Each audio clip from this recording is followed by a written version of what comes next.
na to, hindi tatahimik lang sila dito. Amen? Because some things in your life will fall apart. Because sometimes we're not listening. Sometimes we are in the wrong season. And sometimes we are in the wrong boat. Nakakalungkot pa minsan, kapag tayo ay dumaraan sa storms in life, kapag tayo dumadaan sa mga shipwreck ng ating buhay, we allow our Christianity to be the casualty of our faith. Di ba minsan, ang casualty ng problema, pananampalataya natin. Dahil dumaan sa shipwreck, huminto na rin sa pagsisimba.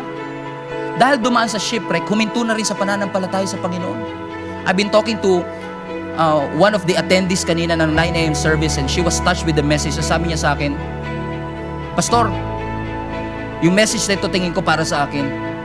Kasi naniniwala ako, Pastor, na nung dumaan ako sa mga shipwreck at mga pagsubok ng aking buhay, sinubukan ko huminto sa aking pananampalataya. In fact, kaninang umaga, wala akong plano makinig ng preaching, kahit online. Pero gumawa ang Diyos ng paraan. Sinaksak ng nanay ko sa Bluetooth speaker yung preaching mo. Kaya kahit nasan akong bahay, narinig ko. At buti na lang, narinig ko yung preaching, Pastor. Kasi nung narinig ko yung preaching, nabigyan uli ako ng pag-asa. You know why? This is not a laughing matter. You know why? Because she attempted suicide this week. Because of the shipwreck that she went through. But thanks be to God, ni-replenish ng Lord yung hope na meron siya at nag-press on siya. Kapag dumadaan ka sa shipwreck, huwag mong ihinto. Ihinto mo yung pagrereklamo, ihinto mo yung pagdududa, pero huwag mo ihinto yung pananalangin. Huwag mo ihinto yung pagsisimba.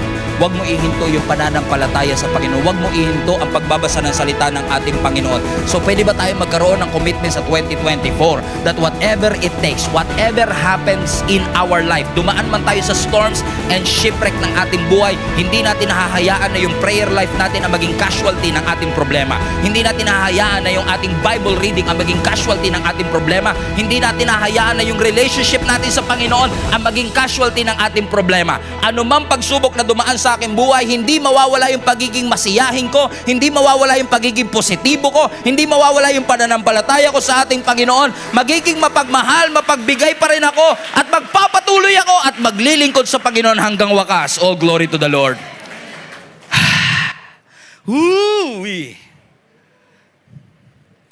Pero in case tahimik ka buong service,